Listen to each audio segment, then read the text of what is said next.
अभी 2100 से 2200 के बीच में काफ़ी डिटेल्ड में हमने लिखा हुआ है, पॉइंट्स नहीं है ये। एक्चुअली सॉइल की जो एएन मेंस के लिए पढ़ाया था उसकी थ्योरी है ये पूरी की पूरी, इसमें हमने उतार दी थी क्वेश्चंस को छोड़ के। तो देखते हैं। तो जो 2101 है वो है कि इफेक्टिव साइज। इफेक्टिव साइज क्या होता है? It is the size by which 10% particles are finer, यानी कि only 10% particles are finer than this size, उसी को हम इफेक्टिव साइज यानी कि D10 को हम इफेक्टिव साइज कंसिडर करते हैं। अब सॉइल का अगर क्लासिफिकेशन की बात करें तो दो तरह से किया जाता है ब्रॉड वे में। सीव एनालिसिस जो कि कोर्स ग्रेन सॉइल के लिए किया जाता है, इसमें ग्रेविटेशनल फोर्स जो होते हैं वो प्रीडोमिनेंट होते हैं। एक सेडिमेंटेशन एनालिसिस होता है, फाइन सॉइल के लिए किया जाता है और इसमें ग्रेविटेशनल फोर्स इतने डोमिनेंट नहीं होते हैं। अब जो सीव एनालिसिस है उसके जो मेथड्स हैं उसमें एक तो कोर्स सीविंग करेंगे, एक फाइन सीविंग करेंगे। कोर्स सीविंग ग्रेवल्स के लिए होती है, फाइन सीविंग जो होती है सैंड के लिए होती है। अब जो फाइन सीविंग है उसमें भी दो टाइप की जाती है। फाइन सीविंग जो होती है वो वेट सीव और ड्राई सीविंग दो तरह से की जाती है। बात करें अगर हम सॉइल क्लासिफिकेशन में, फाइन सॉइल का सेडिमेंटेशन एनालिसिस किया जाता है। इसमें सेडिमेंटेशन एनालिसिस में दो तरह के मेथड यूज किए जाते हैं, एक होता है पिपेट मेथड, एक होता है हाइड्रोमीटर मेथड। तो हाइड्रोमीटर मेथड जो होता है ना वो स्पेसिफिक ग्रेविटी ऑफ लिक्विड पता करने के लिए सॉइल के मतलब सॉइल मैकेनिक्स में स्पेसिफिक ग्रेविटी ऑफ लिक्विड पता करने का एकमात्र मेथड है वो है हाइड्रोमीटर मेथड, जो कि फाइन सॉइल्स के सेडिमेंटेशन एनालिसिस में यूज होता है। अब बात करें क्ले की, तो क्ले का जो ये साइज होता है 0.002 जो है mm से कम होता है तो क्ले होगा वो। और अगर 0.002 से 0.75 है तो सिल्ट, 0.075 से लेके 4.75 तक सैंड, 4.75 से 80 तक ग्रेवल और 80 से 300 तक कॉबल और उसके बाद 300 से ज़्यादा बोल्डर। ये mm में है। कितने? लेस देन 0.002, फिर 0.075, फिर 4.75, फिर 80, फिर 300। और ये है clay, silt, sand, gravel, cobble और बोल्डर। सीव एनालिसिस की बात करें तो सीव एनालिसिस में सीव साइज क्या होता है? सीव साइज जो होता है ये होता है maximum dimension of a pore of sieve को हम सीव साइज से बोलते हैं। अगर जैसे स्क्वायर शेप की सीव है तो उसके डायगोनल को हम कंसिडर करेंगे सीव का साइज। सीव नंबर क्या होता है? जैसे जैसे सीव नंबर बढ़ता है फाइननेस ऑफ सीव भी बढ़ती जाती है। सीव नंबर एक्चुअली होता क्या है? ये होता है number of pores in 1 inch length of sieve, इसी को हम बोलते हैं सीव साइज। अब जितने ज़्यादा नंबर होंगे फाइननेस उतनी ज़्यादा होगी, पोर जितने ज़्यादा होंगे और उतनी ज़्यादा फाइन सीव होगी। सीव नंबर 9 का मतलब ये है कि there are 9 pores in 1 inch length of the sieve number 9। एक टेबल होती है जो कि परसेंटेज फाइनर पता करने के लिए यूज होती है। उसमें पहले हमें सीव साइज दिया होगा जो कि डिक्रीजिंग ऑर्डर में लगाना है, उसके बाद हमें वेट रिटेन पता करना होगा, उसके बाद परसेंटेज वेट रिटेन पता करना होगा, उसके बाद क्यूमुलेटिव परसेंटेज वेट रिटर्न।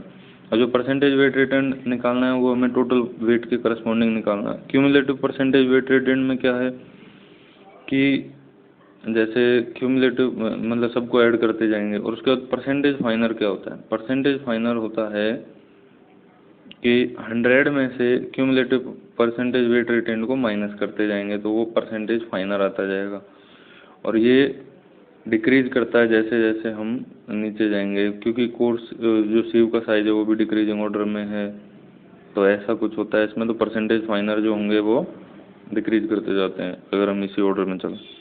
अब बात करें परसेंटेज फाइनर और जो साइज ऑफ पार्टिकल्स हैं उनके बीच में ग्राफ खींचा जाता है। उसके बाद जो 60% जो परसेंटेज फाइनर है उसके लिए D60 साइज के पार्टिकल कंसिडर किया, मतलब D60 साइज का पार्टिकल होता है। मतलब अगर 60% फाइनर है उसके करस्पॉन्डिंग जो साइज ऑफ पार्टिकल मिलता है एक्स एक्सिस पर उसको हम D60 बोल देंगे। ऐसे ही 30% परसेंटेज एन के लिए D30 और 10% के लिए D10, और D10 को हम स्टैंडर्ड साइज भी बोलते हैं, इफेक्टिव साइज। D60 का मतलब क्या? 60% फाइनर पार्टिकल जो है इससे ज़्यादा फाइन है। और उसके बाद CU कोफिशिएंट ऑफ यूनिफॉर्मिटी होता है D60/D10, और CC कोफिशिएंट ऑफ कर्वेचर जो होता है वो होता है D30 का स्क्वायर अपॉन में D60/D10। अगर जो है CU की वैल्यू 4 से ज़्यादा है तो हम वेल ग्रेडेड ग्रेवल कंसिडर करेंगे, यानी कि वेल ग्रेडेड ग्रेवल के लिए CU की वैल्यू 4 से ज़्यादा होनी चाहिए। पुअरली ग्रेडेड ग्रेवल के लिए CU की वैल्यू 4 से कम या उसके बराबर हो सकती है। उसके बाद CU की वैल्यू अगर 6 से ज़्यादा तो वेल ग्रेडेड सैंड, अगर CU की value less than equal to 6 है तो वो पुअरली ग्रेडेड सैंड कहलाएगी। और CC की वैल्यू 1 to 3 के बीच में होनी चाहिए, तभी जाके सॉइल वेल ग्रेडेड कंसिडर की जाएगी। अगर CC की वैल्यू 1 to 3 के बीच में नहीं है, और 1 और 3 भी हो सकती है, अगर ऐसा नहीं है तो सॉइल जो है वो पुअरली ग्रेडेड कहलाएगी। अगर CU और CC किसी भी कोई भी एक अगर सॉइल के लिए फॉलो नहीं हो रहा है तो हम बोलेंगे कि सॉइल पुअरली ग्रेडेड है। CU जितना कम होगा सॉइल की यूनिफॉर्मिटी उतनी ही कम होगी, यूनिफॉर्म साइज के पार्टिकल उसमें उतने ही कम होंगे। बात करें अगर किसी भी केस में CU की वैल्यू 2, 5 या 10 हो जाती है तो अगर percentage wait retained above 4.5 mm CU या फिर cumulative percentage wait retained on 4.75 mm CU वो 50% से ज़्यादा है तो सॉइल को हम ग्रेवल कंसिडर करेंगे, अदरवाइज सैंड। 2, 5, 10 के केस में 2, 5, 10 ऐसे केस हैं जिनमें कि ये सॉइल और ग्रेवल में डिसाइड करने में दिक्कत आती है, मतलब सैंड और ग्रेवल में। बात करें ग्रेडिंग ऑफ सॉइल की, तो सॉइल जो होती है एक होती है वेल ग्रेडेड, एक होती है पुअरली ग्रेडेड। जो पुअरली ग्रेडेड सॉइल है वो भी दो टाइप की होती है, यूनिफॉर्मली ग्रेडेड यानी कि सारे पार्टिकल का साइज ही सेम हो जाए, या फिर गैप ग्रेडेड जिसमें कि एक पार्टिकल का साइज मिसिंग होगा। अब परसेंटेज एन और साइज ऑफ पार्टिकल के बीच में हमने पहले ग्राफ देखा, वही ग्राफ अगर हम देखें तो 4 तरह का बन सकता है। बात करें अगर 0.075 mm ये बाउंड्री लाइन होती है कोर्स ग्रेडेड और फाइन ग्रेडेड सैंड के बीच में, तो इसको हम एक खींचेंगे वर्टिकल एक्सिस के पैरेलल हॉरिजॉन्टल एक्सिस को कट करते हुए। अब जो कोर्स ग्रेडेड सॉइल होगी उसके लिए हम सीव एनालिसिस करेंगे, फाइन ग्रेन्ड सॉइल के लिए हम सेडिमेंटेशन एनालिसिस करेंगे। अब अगर डिक्रीजिंग स्लोप मतलब कि नेगेटिव स्लोप के साथ और ये ग्राफ अगर बन रहा है और ये पार्टिकल साइज अगर मोर देन 0.075 mm है, यानी कि यार ये उल्टा लग रहा है मेरे को, अगर लेस देन 0.075 mm है तो फाइन सैंड होना चाहिए और ग्रेटर देन 0.075 mm है तो कोर्स ग्रेन सैंड होना सॉइल होना चाहिए। तो ये चेक करना पड़ेगा एक बार। और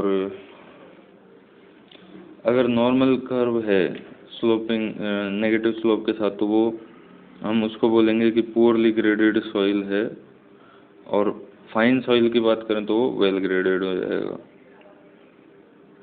अगर सिर्फ ये देखना पड़ेगा एक बार, मैं देखता हूँ उसको। एक्चुअली जो एक्स एक्सिस है उस पर जब हम पॉजिटिव साइड में बढ़ रहे हैं, यानी कि राइट साइड में अगर हम बढ़ेंगे तो हमने साइज ऑफ पार्टिकल्स का डिक्रीजिंग ऑर्डर में अरेंज किया था, जो n% और साइज ऑफ पार्टिकल में। तो सबसे पहले हमें D60 फिर D30 और फिर D10 इस तरह से मिल रहे थे जब हम ओरिजिन से दूर जा रहे थे। तो ये उस हिसाब से ठीक है कि अगर हमारे पास कोर्स ग्रेन्ड सॉइल है तो कोर्स ग्रेन्ड सॉइल जो होगी वो 0.075 mm साइज के लेफ्ट साइड में लाई करेगी, जबकि फाइन ग्रेन्ड सॉइल के लिए जो है वो राइट साइड में लाई करेगी 0.075 mm के, क्योंकि हम डिक्रीजिंग ऑर्डर में कंसिडर करें। तो अगर लेफ्ट हैंड साइड में तो फाइन ग्रेडेड सॉइल होगी और उसकी स्लोप अगर डिक्रीजिंग है और वो नॉर्मल एक कर्व है तो उस केस में हम बोलेंगे कि वो वेल ग्रेडेड फाइन सॉइल तो है लेकिन पुअरली ग्रेडेड सॉइल है ओवरऑल, क्योंकि उसमें कोर साइज के पार्टिकल नहीं है। इसके अलावा अगर दोनों जोन में लाई कर रही है, यानी कि 0.075 के लेफ्ट और राइट में दोनों में डिक्रीजिंग स्लोप है, उसको हम बोल देंगे कि वेल ग्रेडेड सॉइल है। इसके अलावा अगर सिर्फ और सिर्फ लेफ्ट साइड में लाई कर रही है तो इसका मतलब वो वेल ग्रेडेड कोर सॉइल तो है लेकिन वेल ग्रेडेड फाइन नहीं है, इसलिए हम पुअरली ग्रेडेड सॉइल बोलेंगे इसको। उसके बाद गैप ग्रेडेड सॉइल में क्या है कि जो कर्व है वो हॉरिजॉन्टल हो जाता है। हॉरिजॉन्टल कर्व का मतलब ये है कि एक पर्टिकुलर साइज के पार्टिकल उसमें मिसिंग है। उसके बाद एक और ग्राफ अगर बने तो ये परसेंटेज फाइन और साइज ऑफ पार्टिकल की बात करें तो अगर हम लेफ्ट से राइट जा रहे हैं तो हमारा पार्टिकल साइज हमने एक्स एक्सिस पे घटता हुआ कंसिडर किया, तो ग्रेवल, फिर सैंड, फिर सिल्ट और क्ले, ये 4 पोर्शन में हमने डिवाइड किया। अब अगर ग्रेवल, सैंड और सिल्ट इन तीन ही पोर्शन में अगर कोई लाई कर रहा है या फिर ग्रेवल और सैंड तक ही लाई कर रहा है तो इसमें हम कहेंगे कि सॉइल का जो क्लासिफिकेशन है वो डुअल सिंबल टाइप का क्लासिफिकेशन किया जाएगा। अगर ग्रेवल, सैंड और सिल्ट इन तीनों में अगर पार्टिकल लाई कर रहे, वो ग्राफ लाई कर रहा है तो, और ये वेल ग्रेडेड टाइप की सॉइल होगी। अगर ग्राफ सब में है ग्रेवल, सैंड, सिल्ट और स्लोपिंग डिक्रीजिंग स्लोप के साथ है तो उसको बोलेंगे हम कि वो वेल ग्रेडेड है। इसके अलावा अगर हमारा ग्राफ जो है हॉरिजॉन्टल हो जाता है तो उसको हम गैप ग्रेडेड बोलेंगे। अगर हमारा ग्राफ सिर्फ सैंड के रीजन में लाई कर रहा है विद डिक्रीजिंग स्लोप तो उसको हम बोलेंगे कि वेल ग्रेडेड सैंड है, लेकिन सॉइल जो होगी वो पुअरली ग्रेडेड होगी। इसके अलावा यूनिफॉर्मली ग्रेडेड भी होगी। क्यों होगी यूनिफॉर्मली? क्योंकि सिर्फ और सिर्फ सैंड है इसके अंदर, तो size of particle almost same होगा। उसके बाद जो अगर हमारा ग्राफ जो है वर्टिकल हो जाए, अगर वर्टिकली डाउनवर्ड अगर मूव करे तो उसको हम बोलेंगे कि ये सॉइल भी यूनिफॉर्मली ग्रेडेड होगी, क्योंकि सिंगल साइज ऑफ पार्टिकल्स इसमें आ रहे हैं। परसेंटेज फाइंस क्या होते हैं? परसेंटेज फाइंस होते हैं percentage of particles finer than a particular size of sieve, या फिर percentage of particle passing through a particular sieve size. आगे देखते हैं। अब सॉइल के क्लासिफिकेशन के मेथड्स हैं, ये काफ़ी डिटेल में लिखे हुए हैं तो इनको देखते हैं एक बार। सॉइल के क्लासिफिकेशन के मेथड्स, अब इसमें दो मेथड मेनली हैं। एक तो है कि unified soil classification system, UCCS, USCS, unified soil classification system. एक है group index method, GI method. ये जो होता है mainly used for highway in transportation engineering. जो हाईवेज के लिए ये मेनली यूज होता है ट्रांसपोर्टेशन इंजीनियरिंग में। कौन सा? Group index method, mainly used for highways in transportation engineering. बात करें यूएससीएस की, यूनिफाइड सॉइल क्लासिफिकेशन सिस्टम, तो ये क्लासिफाई करता है सॉइल को mainly on the basis of following 3 parameters. तो एक तो होता है सीयू। सीयू होता है ग्रेडिंग को शो करता है, यूनिफॉर्मिटी कोफिशिएंट। सीसी होता है जो कि शेप को सॉइल पार्टिकल्स की को शो करता है, कोफिशिएंट ऑफ कर्वेचर।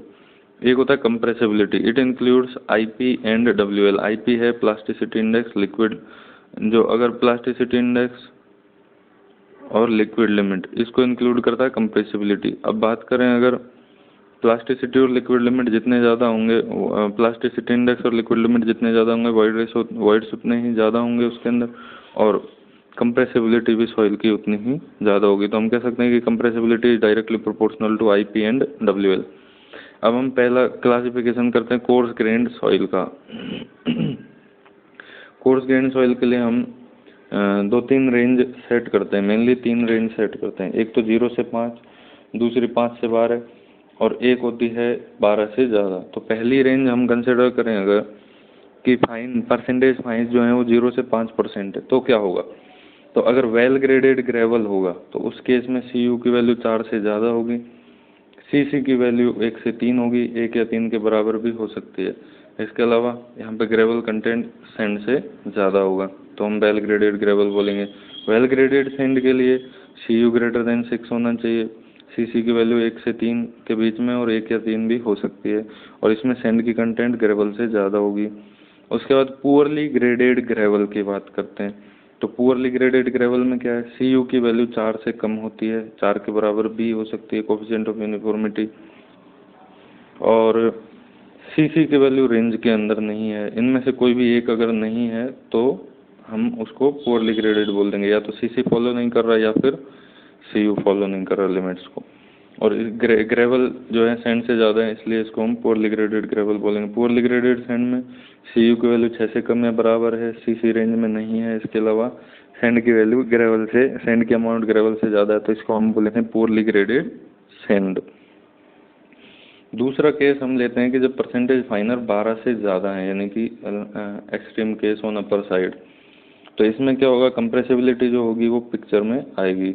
अब इसमें क्या होगा कि अगर जैसे GC है, क्ले ग्रेवल है, यानी कि ग्रेवल तो है लेकिन उनमें क्ले की कंटेंट है, तो उस केस में क्या होगा इसमें कि पहली बात तो ग्रेवल की अमाउंट सैंड से ज़्यादा है इसलिए हमने इसको क्ले ग्रेवल बोला है। इसके अलावा क्ले की अमाउंट सिल्ट से ज़्यादा है इसलिए हमने इसको क्ले ग्रेवल बोला है। और इसमें जो प्लास्टिसिटी इंडेक्स होगा IP वो 7% से ज़्यादा होगा। अगर हम सिल्टी ग्रेवल की बात करें GM, तो इस केस में क्या होगा, ग्रेवल सैंड से ज़्यादा है इसलिए इसको ग्रेवल कंसिडर किया, और सिल्टी इसलिए बोला क्योंकि सिल्ट इसमें ज़्यादा है क्ले से, और इसका जो प्लास्टिसिटी इंडेक्स है वो 7% से कम है। अब बात करें सैंडी क्ले की, यानी कि क्लेई सैंड। क्लेई सैंड इसका मतलब क्या है, क्लेई सैंड का मतलब है कि इसमें ये है तो सैंड लेकिन इसमें क्ले ज़्यादा है।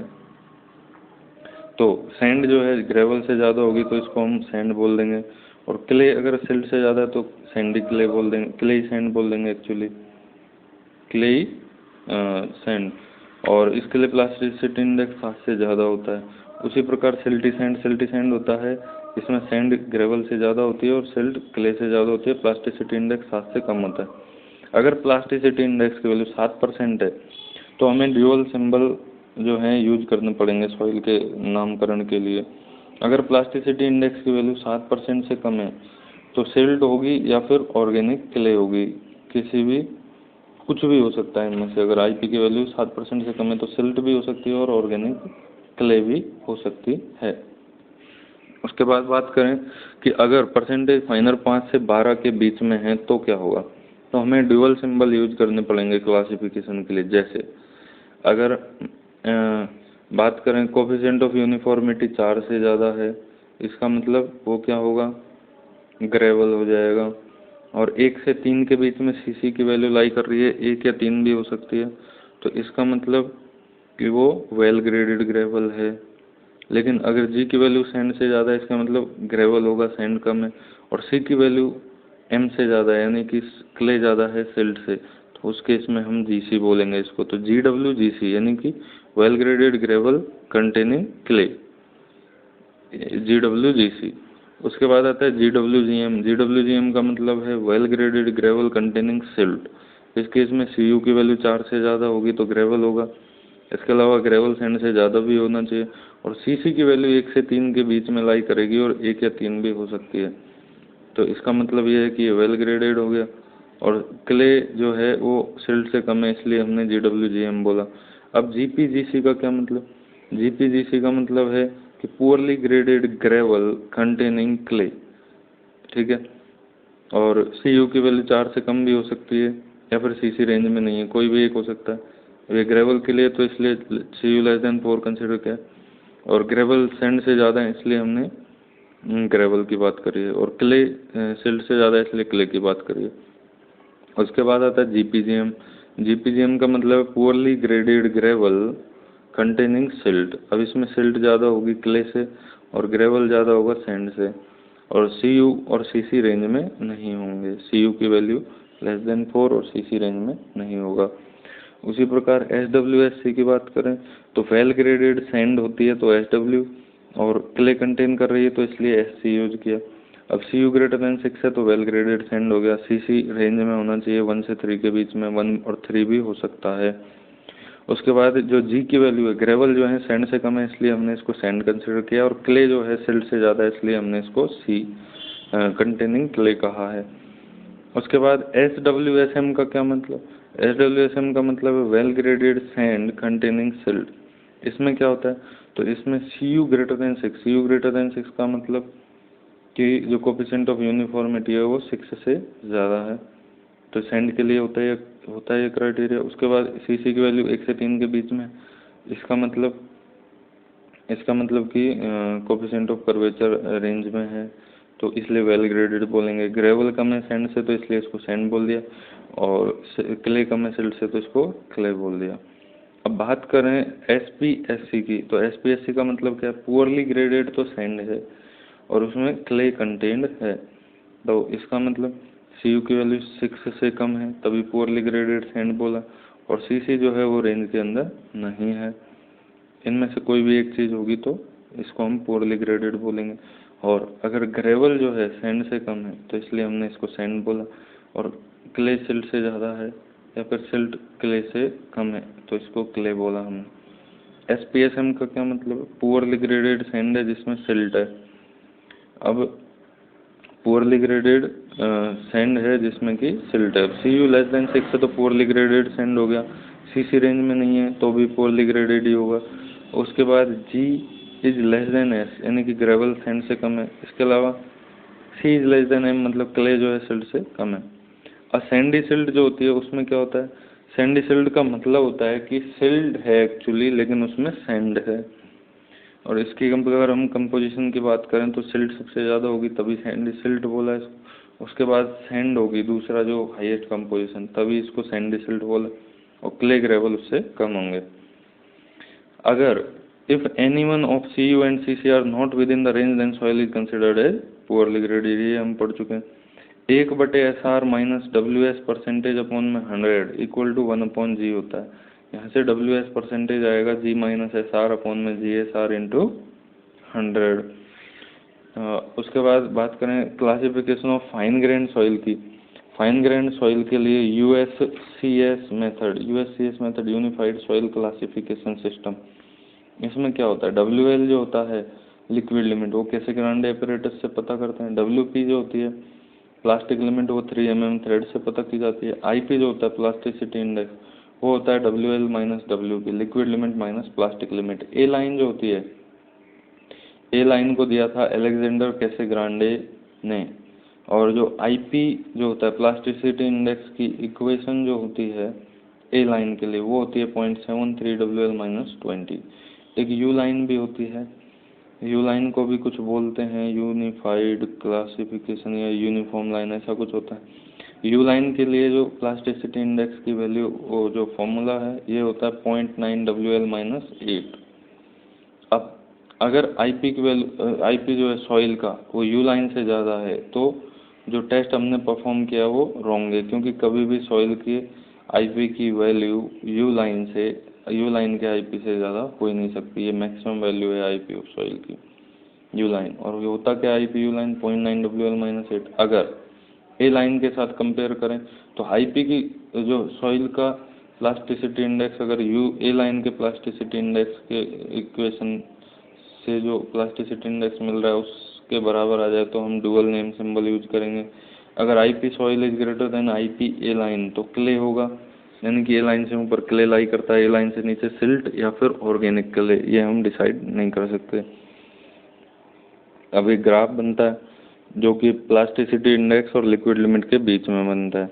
अब इसमें जो लिक्विड लिमिट है उसकी 3 रेंज हमने कंसिडर करी है, 20 से कम, 20 से 35, 35 से 50 और 50 से ज़्यादा। एक्चुअली 4 रेंज है, 20 से कम, 20 से 35, 35 से 50 और 50 से ज़्यादा।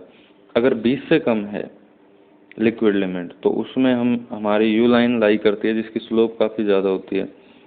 और इस एरिया में जनरली सॉइल लाई नहीं करती। सॉइल अगर IP लाई कर रहा है इधर और उसकी वैल्यू अगर U लाइन से ज़्यादा है तो इसका मतलब टेस्ट हमने गलत परफॉर्म किया है, दोबारा टेस्ट करो। अब बात करें 20 से 35 तो ये लो प्लास्टिक के लिए होता है लिक्विड लिमिट। अगर 20 से 35 है, 35 से 50 के लिए इंटरमीडिएट प्लास्टिक और 35 से 50 से ज़्यादा के लिए हाईली प्लास्टिक। अब अगर A लाइन से ऊपर अगर कोई सॉइल का प्लास्टिसिटी इंडेक्स A लाइन से ज़्यादा है, इसका मतलब कि वो क्ले होगी। अब CL क्ले लो प्लास्टिक, यानी कि 20 से 35 है लिक्विड लिमिट और IP की वैल्यू ज़्यादा है तो क्ले हो जाएगी। और 20 से 35 के बीच में लिक्विड लिमिट है, IP की वैल्यू ज़्यादा है A लाइन से तो वो हो जाएगी CI, यानी कि इंटरमीडिएट प्लास्टिसिटी की क्ले। और CH है हाई प्लास्टिक क्ले। और उसके नीचे अगर IP की वैल्यू A लाइन से कम है तो अगर 20 से 35 लिक्विड लिमिट है तो ML या OL बोलेंगे, organic clay of low plasticity या फिर सिल्ट ऑफ लो प्लास्टिसिटी। ऐसे ही 35 से 50 लिक्विड लिमिट है और IP की वैल्यू A लाइन से कम है तो MI यानी कि सिल्ट ऑफ इंटरमीडिएट प्लास्टिसिटी या फिर OI यानी कि organic clay of intermediate plasticity. ऐसे ही MH और OH कंसिडर कर सकते हैं, यानी कि सिल्ट ऑफ हाई प्लास्टिसिटी या फिर organic clay of high plasticity अगर लिक्विड लिमिट 50 से ज़्यादा है और IP की वैल्यू A लाइन से कम है। ओके। उसके बाद हाई प्लास्टिक सॉइल के लिए हम सिंबल यूज करते हैं CH। CH का मतलब है हाई प्लास्टिक क्ले और ये above the A line lie करेगा। एम एच जो होता है वो होता है हाई प्लास्टिक सिल्ट, और ओ एच होता है हाई प्लास्टिक ऑर्गेनिक क्ले, ये ए लाइन के नीचे लाई करेंगे। ऐसे ही मीडियम है और ऐसे ही लो प्लास्टिसिटी के लिए होता है, ठीक है। उसके बाद कंसिस्टेंसी को अगर हम डिफाइन करें तो कंसिस्टेंसी क्या होता है, ease with which soil can be deformed under the application of load. 2108 number point है कि अगर सॉइल है तो अगर सैचुरेशन पॉइंट तक की बात करें तो वाटर कंटेंट जैसे जैसे बढ़ाएंगे डिग्री ऑफ सैचुरेशन बढ़ेगी 0 to 100%, वॉल्यूम कांस्टेंट रहेगा और वॉल्यूम ऑफ वॉइड्स भी कांस्टेंट रहेगा, क्योंकि एयर के वॉइड्स जो है वो वाटर के थ्रू फिल कर दिए जाएंगे, लेकिन overall volume of voids constant रहेगा। वॉइड रेशियो भी कांस्टेंट रहेगा और पोरोसिटी भी कांस्टेंट रहेगी अप टू सैचुरेशन पॉइंट। अब सैचुरेशन पॉइंट के बाद अगर हम वाटर बढ़ा रहे हैं तो क्या होगा, डिग्री ऑफ सैचुरेशन तो 100% हो जाएगा, सारे वॉइड्स जो हैं वो वाटर फिल कर देगा, लेकिन जो टोटल वॉल्यूम है वो बढ़ेगा, वॉल्यूम ऑफ वॉइड्स बढ़ेगा, क्योंकि वॉल्यूम ऑफ वाटर बढ़ता जाएगा और वाटर को हम वॉल्यूम ऑफ वॉइड्स में कंसिडर करते हैं।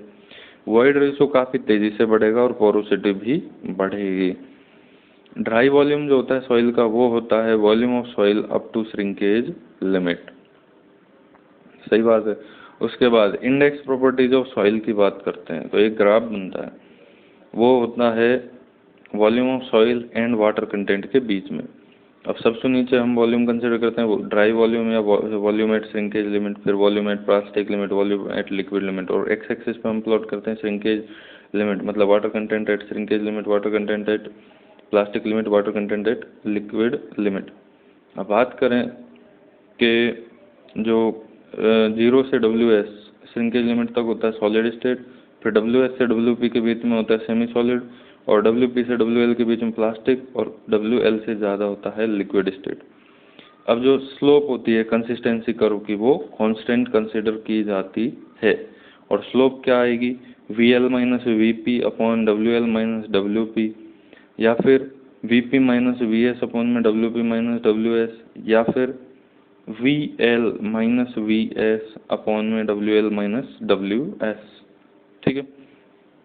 कंसिस्टेंसी लिमिट्स की बात करते हैं, water content at which soil changes from one state to another, यानी कि सॉलिड से सेमी सॉलिड में अगर जाएगी तो वहाँ पे श्रिंकेज लिमिट आएगी, सेमी सॉलिड से प्लास्टिक स्टेज में अगर जाएगी तो वहाँ पे प्लास्टिक लिमिट आएगी, और प्लास्टिक स्टेज से लिक्विड स्टेज में अगर जाएगी तो लिक्विड लिमिट आएगी।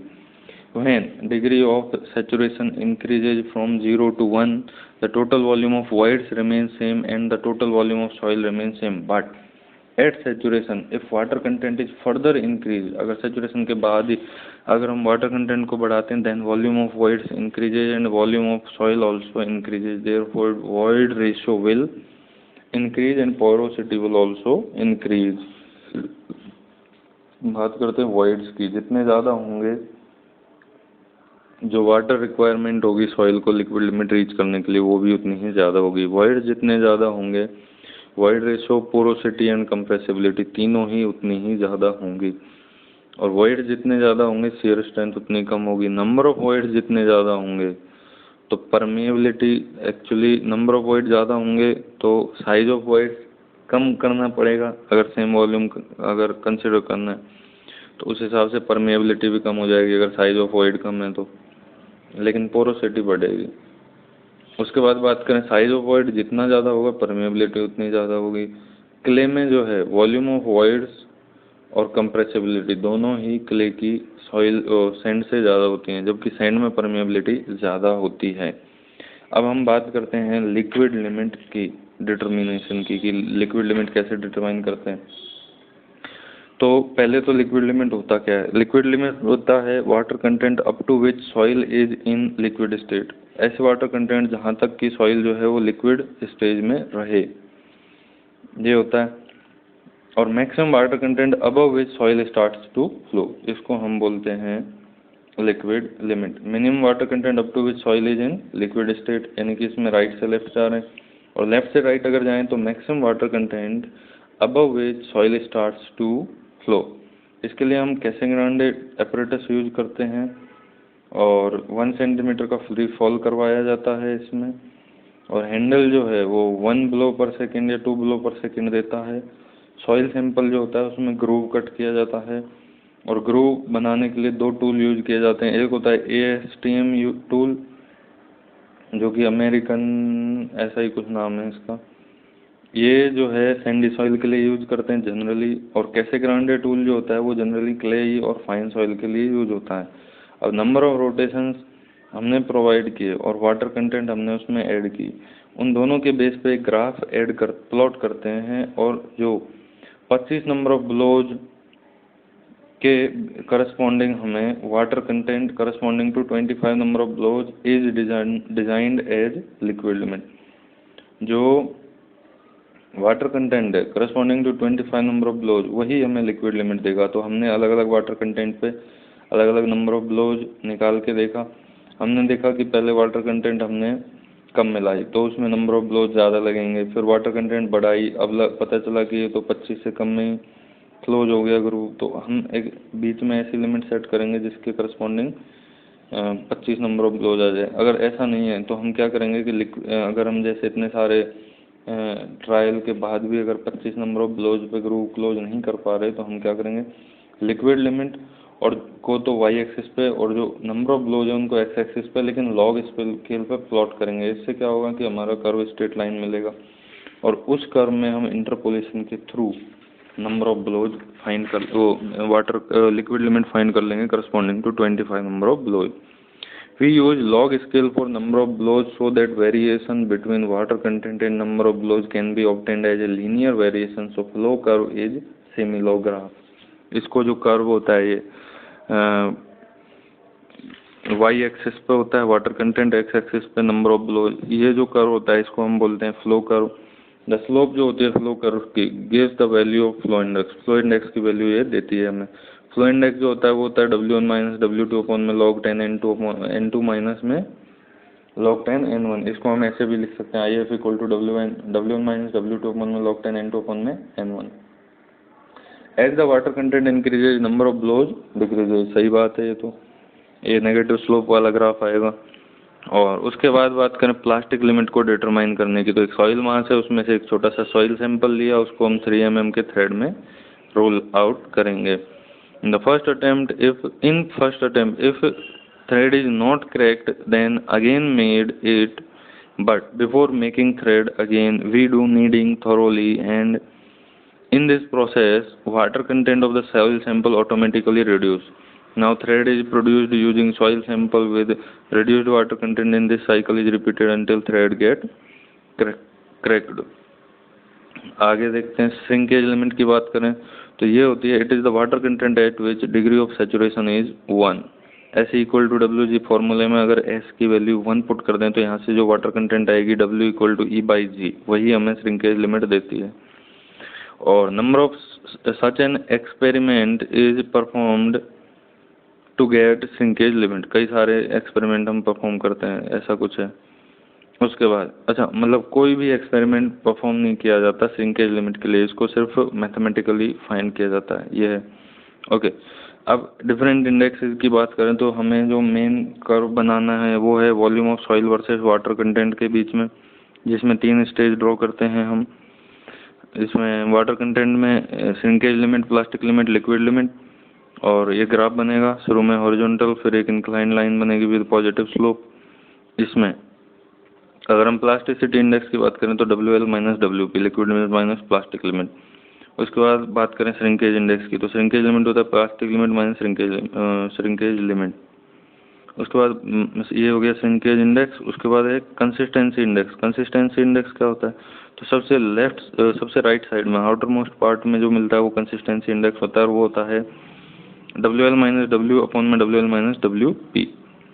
उसके बाद आता है हमारा लेफ्ट मोस्ट पोर्शन में, सॉरी इसके जो IC के जस्ट लेफ्ट में आता है IL, और ये होता है W माइनस WP अपॉन में WL माइनस WP। और फ्लो इंडेक्स हम निकाल चुके हैं W1 माइनस W2 अपॉन में log 10 N2 अपॉन में N1। और एक और होता है टफनेस इंडेक्स। टफनेस इंडेक्स होता है IT equal to IP upon में IF।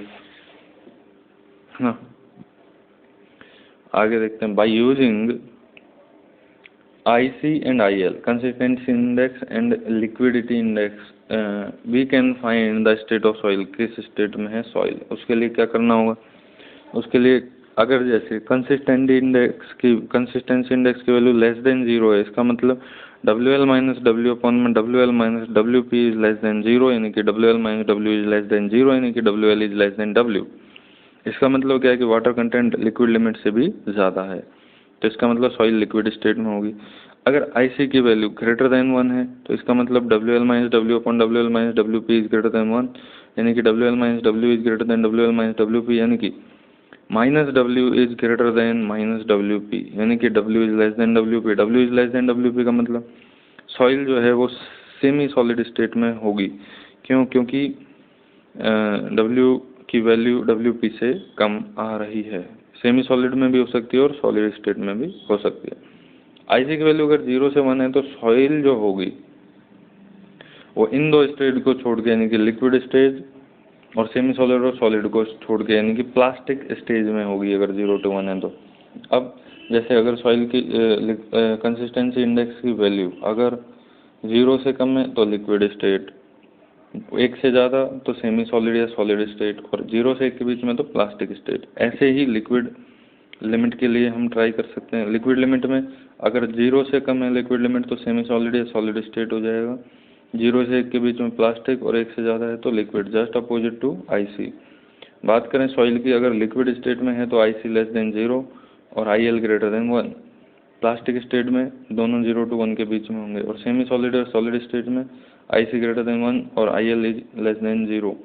IC प्लस IL की वैल्यू 1 के बराबर होती है। CU जो होता है वो होता है ग्रेडिंग ऑफ सॉइल को शो करता है, और CC ये होता है shape of particles of the soil को, कोफिशिएंट ऑफ कर्वेचर होता है एक्चुअली, है ना। अब बात करते हैं स्टोक्स लॉ की।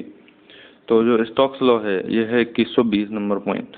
इसमें it states that if A particle is emerged into a medium having infinite extent and the flow around the particles is laminar, then after a particular time the settling velocity of particle becomes constant, which is termed as critical or terminal velocity। अब बात करें settling velocity की तो वो होती है G-1 gamma W D square upon में 18 mu. Gamma W को हम रो डब्ल्यू जी भी लिख सकते हैं। उसके बाद D होता है साइज ऑफ पार्टिकल या फिर डायमीटर ऑफ पार्टिकल। म्यू जो होता है वो होता है विस्कोसिटी ऑफ लिक्विड। G होता है specific gravity of particle. Gamma W होता है unit weight of water. D जितना ज़्यादा होगा पार्टिकल का साइज उतना ही ड्रैग फोर्स भी बढ़ेगा, यानी कि पार्टिकल का साइज अगर ज़्यादा होगा तो उस पर ड्रैग फोर्स भी ज़्यादा होगा और वेट भी ज़्यादा होगा।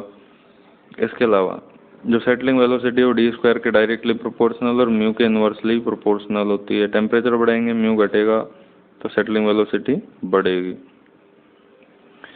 As the size of particle increases, drag force on it by the water also increases, but increase in weight is correspondingly more than increase in drag force.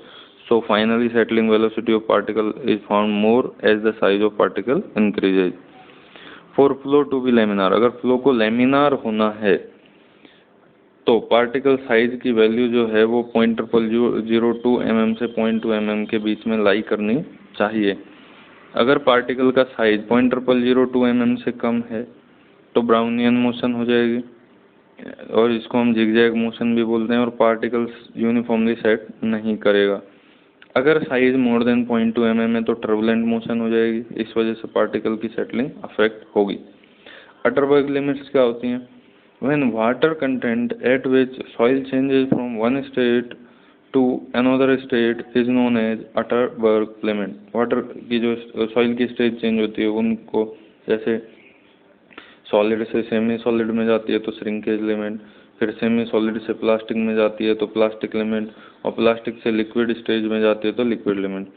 अब श्रिंकेज रेशियो क्या होता है? Shrinkage ratio is the ratio of volume change expressed in percentage of dry volume to the corresponding change in water content. Shrinkage ratio का formula होता है V1 minus V2 upon VD into 100 upon में पूरे के upon में W1 minus W2, और ये होता है gamma D upon gamma W के बराबर श्रिंकेज रेशियो। उसके बाद टफनेस इंडेक्स जो होता है, टफनेस इंडेक्स होता है IT होता है IP percentage upon IF percentage. If volume of IT sorry value of IT की वैल्यू अगर 0 से 3 के बीच में है तो soil is friable. Friable soil का क्या मतलब है कि ड्राइंग के बाद ये क्रश हो सकती है। अब बात करें कार्ल तरजागी की, तो कार्ल तरजागी को हम soil of father of soil mechanics बोलते हैं। C5 सॉइल के लिए इसने फॉर्मूले दिए थे। रैंकाइन जो होता है ये होता है अंकल ऑफ सॉइल मैकेनिक्स, ऐसा है बस फन के लिए। ये कोहेजन सॉइल, कोहेजनलेस सॉइल यानी कि सैंड के लिए मेनली काम किया था रैंकाइन ने। स्कैम्पटन जो है वो अंकल ऑफ सॉइल मैकेनिक्स है, दूसरे अंकल। ये कोहेसिव सॉइल के लिए इन्होंने काम किया था यानी कि क्ले के लिए। रैंकाइन सैंड और स्कैम्पटन क्ले के लिए और कार्ल तरजागी दोनों के लिए। सेंसिटिविटी ऑफ सॉइल की बात करते हैं तो सेंसिटिविटी ऑफ सॉइल जो होता है it is the ratio of unconfined compressive strength of undisturbed soil upon में unconfined compressive strength of remoulded या disturbed soil sample. QU undisturbed upon में QU रिमोल्डेड। एक सॉइल सैंपल है जिसको हम अनडिस्टर्ब्ड बोलते हैं। Soil sample is called as undisturbed only when, सिर्फ जब अनडिस्टर्ब बोलेंगे जब तीन चीज़ें यानी कि water content, mineral content and soil की स्ट्रक्चर, ये अगर अनडिस्टर्ब रहती हैं तो।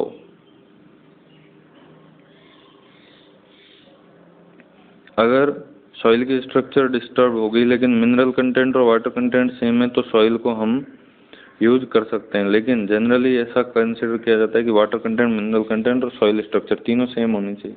फिर भी अगर वाटर कंटेंट, मिनरल कंटेंट को हम प्रिजर्व कर पाते हैं और सॉइल स्ट्रक्चर बिगड़ भी जाती है तो भी हम अनडिस्टर्ब्ड सैंपल की तरह यूज कर सकते हैं उसको एक्सपेरिमेंट्स में।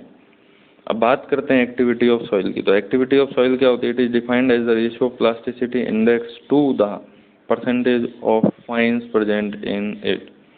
तो AC एक्टिविटी ऑफ सॉइल जो होती है, एक्टिविटी ऑफ क्ले होती है IP upon percentage C। Percentage C क्या होता है? परसेंटेज ऑफ फाइन या फिर particle finer than 0.002 mm। Minimum size जो होता है क्ले पार्टिकल्स का वो होता है 0.002 mm। और जो C परसेंटेज है, percentage C is the percentage fines that is particles finer than 0.002 mm, not 0.002। Activity was given by Skempton, worked on clay soil. Clay soil के लिए पे स्कैम्पटन ने काम किया था और उसने एक्टिविटी का वो जो टर्म है वो दी थी। दो soils which have high activity are undesirable for foundation construction because these soils have high degree of swelling and shrinkage on moisture content variation. Moisture content vary करेगी तो इनमें हाई स्वेलिंग श्रिंकेज आता है, इसलिए ये अनडिजायरेबल होती हैं। High active soil, जो हाईली एक्टिव सॉइल होती है उनमें मोंटमोरिलोनाइट होता है। और इनके एग्जांपल अगर हम देखें तो एक तो हम कह सकते हैं बेंटोनाइट सॉइल है और एक होती है black cotton soil. Clay mineral की बात करें तो मेनली तीन टाइप के क्ले मिनरल पाए जाते हैं, एक कैओलिनाइट, एक इलाइट और एक होता है मोंटमोरिलोनाइट। इलाइट को हम बोलते हैं पॉलीगोरस्काइट, है ना। अब बात करें कैओलिनाइट की तो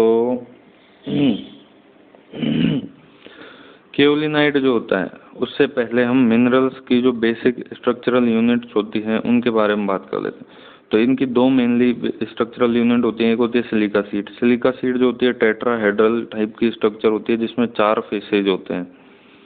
इसमें सिलिका बीच में होता है, OH-O2, OH-O2, OH-O2, OH-O2 ये जुड़े होते हैं। और ये एक्चुअली शेप होती है इसकी, सिलिका सीड जो होती है ट्रेपेजॉइड शेप की होती है और सिलिका बीच में होती है और इसके 4 साइड में ये जुड़े होते हैं, यानी कि एक तरह से 1, 2, 3 और 4 ट्रायंगल होते हैं, उनके बीच में ये होती है सिलिका। ये सिलिका सीड की स्ट्रक्चर है, 4 फेस होते हैं इसमें, ट्रायंगुलर फेस। और एक होती है गिब्साइड सीड जो कि ऑक्टाहेड्रल स्ट्रक्चर होती है जिसमें 8 फेस होते हैं और जिसमें 6 मॉलिक्यूल्स कॉर्नर्स पे अटैच होते हैं, है ना।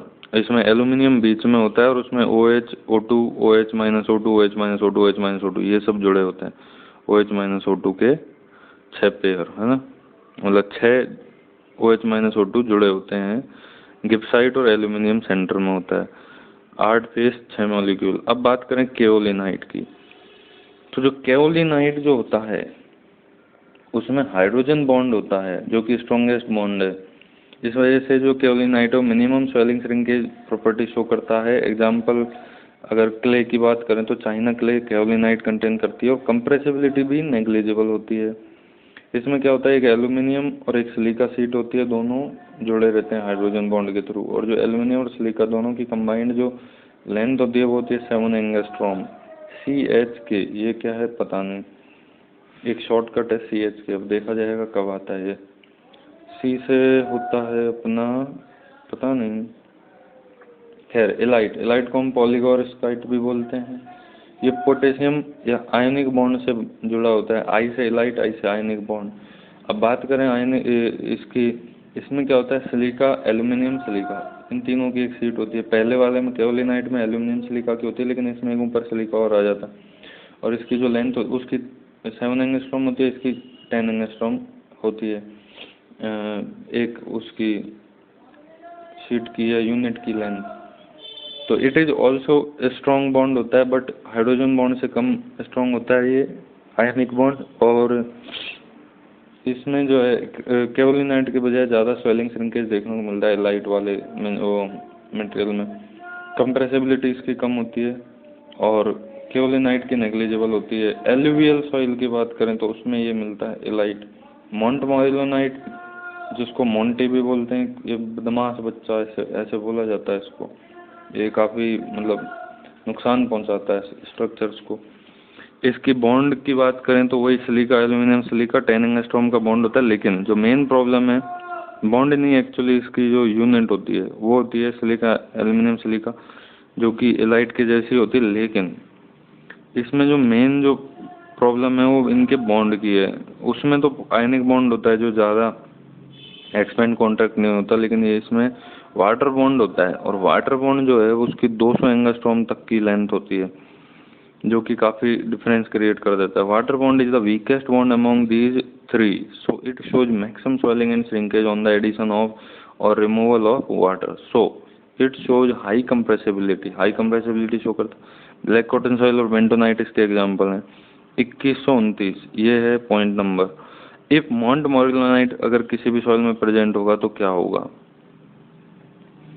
वॉल्यूम ऑफ वॉइड्स और साइज ऑफ वॉइड्स ये भी बढ़ेगा, पोरोसिटी और वॉइड रेशियो ये भी बढ़ेंगे, और परमेबिलिटी एक्चुअली कम लिख रखा है कि घट जाएगी, लेकिन कह नहीं सकते, वैसे बढ़नी चाहिए, पता नहीं। प्लास्टिसिटी इंडेक्स और लिक्विड लिमिट तो बढ़ेंगे मोंटमोरिलोनाइट की वजह से, और कंप्रेसिबिलिटी और सेटलमेंट भी बढ़ जाएंगे, शियर स्ट्रेंथ कम हो जाएगी। ओके नंबर ऑफ वॉइड्स की बात नहीं चल रही, सिर्फ साइज और वॉल्यूम की बात करें तो बढ़ेगा। बात करें कॉन्फ्लिक्ट पॉइंट्स की तो ये है मतलब एक तरह से डाउट वाला पॉइंट की size of bond in montmorillonite is more, so size of voids should also be more than above particles like K should be reversed, यानी कि परमेबिलिटी जो है वो अब प्रॉपर्टीज में वो रिवर्स होनी चाहिए, लेकिन सर ने कमी लिखा है कि परमेबिलिटी भी कमी होती है। एक्चुअली होता क्या है कि ये मेनली क्ले में पाया जाता है। क्ले जो होता है वो कम परमेबल होता है, उस बेसिस पे लिखा होगा ये। 2130 नंबर पॉइंट, कोलैप्सिबिलिटी क्या होता है, it is the ability of soil to undergo large volume decrease on increase in water content at constant load without increase in load. Constant load लग रहा है, लेकिन जैसे ही वाटर कंटेंट बढ़ाएंगे सॉइल कोलैप्स कर जाएगी, इसी को हम कोलैप्सिबिलिटी बोलते हैं। LOESS लॉयस सॉइल जो होती है उसमें ये देखने को मिलता है। लॉयस सॉइल होती क्या है, तो ये होती है uniformly graded wind blown soil होती है। ए लाइन क्या होती है, ए लाइन को हम बोलते हैं अलेक्जेंडर्स लाइन, और जो IP होता है प्लास्टिसिटी इंडेक्स इसके लिए दिया जाता है 0.73 WL-20 से। अगर हम बात करें ये जो है क्ले और सिल्ट को डिफरेंशिएट करता है, यानी कि क्ले और सिल्ट या फिर क्ले और ऑर्गेनिक क्ले को डिफरेंशिएट करता है। अगर IP सॉइल की वैल्यू IP ए लाइन से ज़्यादा है तो क्ले हो जाएगा, IP सॉइल की वैल्यू ए लाइन से कम है तो सिल्ट या फिर ऑर्गेनिक क्ले कहेंगे। यू लाइन क्या होती है, it is the ultimate line beyond which no soil should lie, और IP की वैल्यू जो होती है यू लाइन के लिए वो होती है 0.9 WL-8। अगर किसी भी सॉइल की IP की वैल्यू यू लाइन के आईपी से ज़्यादा आ रही है तो उसको हम कहेंगे कि टेस्ट रिपीट करना पड़ेगा, हमने टेस्ट सही नहीं किया, क्योंकि किसी भी सॉइल के लिए यू जो आईपी की वैल्यू है यू लाइन के आईपी से ज़्यादा आ ही नहीं सकती। कोर कटर मेथड के 5 इंपॉर्टेंट पॉइंट्स। पहली बात, ये फील्ड डेंसिटी ऑफ सॉइल पता करने के लिए यूज होता है। प्रोसीजर के 5 पॉइंट हैं, वो क्या क्या हैं? पहला है कि a standard cylindrical core is weighed as W1 and its volume is calculated or known as V1 equal to pi r square h, r radius of core, h equal to height of the core. Now a standard core is punched into the ground and taken out by removing the surrounding soil. Weight जो होता है core cutter का along with a soil sample filled inside it is considered as W2 and so weight of soil filled into the core is W2 minus W1. अब density of soil क्या होगा? Weight of soil upon volume of soil. Volume of soil तो volume of core के बराबर ही हो जाएगा और weight of soil हो जाएगा W2 माइनस W1 और इसी को हम गामा बल्क बोलते हैं। The water content of the same soil sample is determined and its dry density is calculated as. अब इसी का वाटर कंटेंट डिटरमाइन करते हैं और इसकी जो ड्राई डेंसिटी होगी वो बल्क निकाल लिया हमने W2 माइनस W अपोन में V1 से, और उसको हम गामा बल्क अपोन में 1 प्लस W वाटर कंटेंट से डिवाइड कर देंगे। वाटर कंटेंट हम ओवन ड्राइंग मेथड से भी निकाल सकते हैं। एक मेथड होता है water displacement method. Water displacement method में डेंसिटी ऑफ सॉइल पता करते हैं। इसके लिए क्या करना होता है? सॉइल सैंपल को लेते हैं, उसके बाद उसको वे करते हैं और W1 जो है उसका वेट ऑफ सॉइल मिलेगा हमें।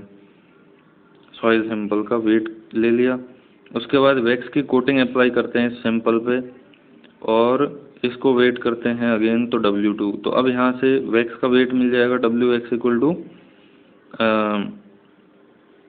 WX, ये हमें मिल जाएगा W2 माइनस W1 से। अब वॉल्यूम ऑफ वैक्स हम निकाल सकते हैं क्योंकि वेट ऑफ वैक्स मिल गया और गामा ऑफ वैक्स हमें पता होगा क्योंकि वैक्स जो हम यूज़ कर रहे हैं नॉन है वो तो W2 माइनस W1 अपॉन में गामा वैक्स, यहाँ से वॉल्यूम ऑफ वैक्स मिलेगा। अब वैक्स कोटेड सैंपल को हम एक कंटेनर में पुट करेंगे जो कि फुल्ली फिल्ड होता है वाटर से।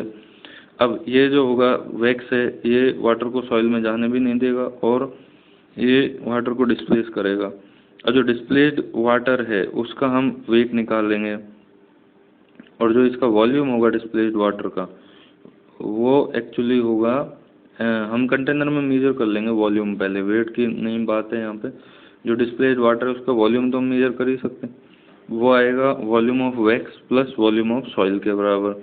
उसमें से हम वॉल्यूम ऑफ वैक्स माइनस करेंगे तो वॉल्यूम ऑफ सॉइल मिल जाएगा हमें। वॉल्यूम ऑफ वैक्स हम निकाल चुके हैं। अब डेंसिटी ऑफ सॉइल निकालने के लिए वॉल्यूम ऑफ सॉइल हमें पता चल गया, वेट ऑफ सॉइल हम पहले निकाल चुके हैं, पहले ही केस में सैंपल ऑफ सॉइल का वेट निकालना था तो वेट ऑफ सॉइल अपॉन में वॉल्यूम ऑफ सॉइल कर देंगे तो यहाँ से डेंसिटी ऑफ सॉइल हमें मिल जाएगा। उसके बाद बात करें एलन हेजन के साइजेज की, तो जो एलन हेजन साइजेज होते हैं उसमें एक एलन हेजन फार्मूला होता है K इक्वल टू CD10²। ये एलन हेजन इक्वेशन है। D10 क्या है? Effective size of particle. Here it is put in centimetre. D10 को सेंटीमीटर में पुट करते हैं generally. D10, D30 and D60 इन सबको हम एलन हेजन साइजेज बोलते हैं। D10, D30 D60 denote that 10%, 30% and 60% respectively particles are finer or smaller than these sizes of particles। उसके बाद बेस्ड अपॉन एलन हेजन साइजेज दो पैरामीटर हम ऑब्टेन करते हैं, एक तो होता है कोफिशिएंट ऑफ कर्वेचर और एक होता है कोफिशिएंट ऑफ यूनिफॉर्मिटी। CC होता है D30 का square upon D60 into D10। It defines the shape of particle and given as. इसको कैसे हम दिखाते हैं? तो अगर CC is in the range of 1 to 3 soil is well graded, otherwise soil जो होगी वो पुअरली ग्रेडेड होगी। और कोफिशिएंट ऑफ यूनिफॉर्मिटी CU जो है वो ग्रेडिंग ऑफ सॉइल को इंडिकेट करता है और ये CU होता है D60/D10। अगर CU की वैल्यू ग्रेटर देन 6 है तो वो वेल ग्रेडेड सैंड है। CU अगर लेस देन इक्वल टू 6 है तो पुअरली ग्रेडेड सैंड होगी। CU की वैल्यू 4 से ज़्यादा है तो वेल ग्रेडेड ग्रेवल और CU की वैल्यू 4 से कम है तो पुअरली ग्रेडेड ग्रेवल होगा। फ्लो कर्व और फ्लो इंडेक्स ये क्या होते हैं? तो देखो फ्लो इंडेक्स क्या होता है? फ्लो इंडेक्स होता है it is the slope of flow curve and flow curve is plotted between number of blows and log on log scale on x-axis and water content on y-axis। flow index जो होता है वो slope of flow curve होता है। और flow curve हमने draw किया था कि जो वाई एक्सिस पे वाटर कंटेंट ले लेते हैं, एक्स एक्सिस पे नंबर ऑफ ब्लोज लेते हैं ऑन लॉग स्केल। उसके बाद फ्लो कर्व और फ्लो इंडेक्स ये हमें लिक्विड लिमिट फाइंड करने में हेल्प करते हैं।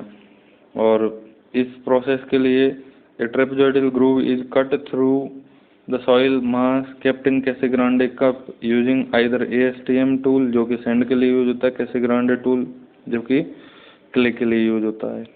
The number of blows required to close the groove at bottom, bottom पे जो ग्रूव क्लोज हो जाता है उसको हम नोट कर लेते हैं और फिर एक कर्व ड्रॉ करते हैं। अब लॉग स्केल पे हम नंबर ऑफ ब्लोज कंसीडर करते हैं, इस वजह से ये कर्व हमें स्ट्रेट लाइन मिलता है। और जो कर्व हम ड्रॉ करते हैं उससे water content corresponding to 25 number of blows हम पता कर लेते हैं, वही हमें लिक्विड लिमिट की वैल्यू मिलती है। और या तो इंटरपोलेशन के थ्रू या डायरेक्ट प्रैक्टिकली मिल जाती है। अब बात करते हैं थिक्सोट्रॉपी की। तो थिक्सोट्रॉपी है 1237 नंबर पॉइंट। थिक्सोट्रॉपिक क्या होता है? Shear strength of soil is due to, किस वजह से होती है शियर स्ट्रेंथ ऑफ सॉइल? ये होती है इंटरमोलिकुलर अट्रैक्शन की वजह से, और दूसरा ओरिएंटेशन ऑफ पार्टिकल्स की वजह से। ये तो होती है अनडिस्टर्ब सॉइल के लिए, इंटरमोलिकुलर अट्रैक्शन और ओरिएंटेशन। अगर डिस्टर्ब कर दी सॉइल तो बॉन्ड या फिर इंटरमोलिकुलर अट्रैक्शन, मतलब इंटरमोलिकुलर अट्रैक्शन ही बचता है सिर्फ। अगर डिस्टर्ब कर देंगे तो हम ओरिएंटेशन को तो खो देंगे पार्टिकल्स का। अब बात करते हैं थिक्सोट्रॉपी के बारे में। और तो the soil particles derive the strength from intermolecular bond and orientation of particles. On shear disturbances or loading, there will be a loss in shear strength due to disturbance of orientation of particles and breaking of intermolecular bond in soil. If soil is left undisturbed for some time, then loss in shear strength due to orientation यानी कि